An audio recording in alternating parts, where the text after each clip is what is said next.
Hi J1s, I'm going to be explaining the new 70 rank point A-level university admission score system. So to start with, you take 3 H2 subjects and each H2 subject is worth 20 points.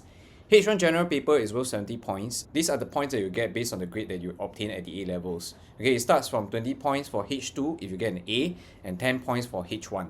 And it goes down all the way to a minimum of S or U.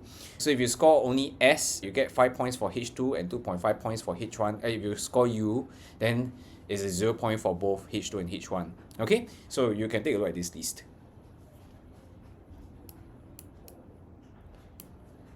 Now, so if the university admission score system is based on 70 points and that will only be your 3 H2 subjects and your H1 general paper, then what's the point of taking H1 mother tongue and the other H1 subject, which is usually a contrasting subject?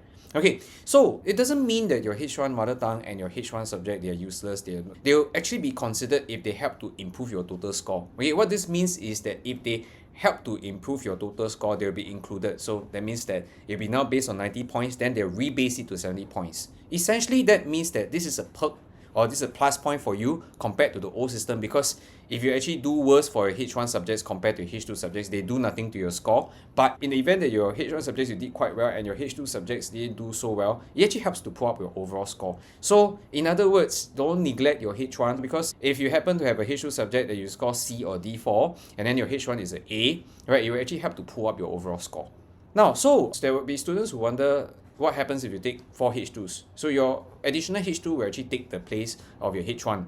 Now, some students will be asking, what is the true benefit of taking 4 H2 subjects compared to taking 3 H2 subjects? Hey, the answer is that it looks better for scholarship applications, because when you actually apply for scholarship, it's based on merit, right? And if you take 4 H2, right, you will be seen more favorably compared to a student who is taking 3 H2s if you did well for all your 4 H2 subjects.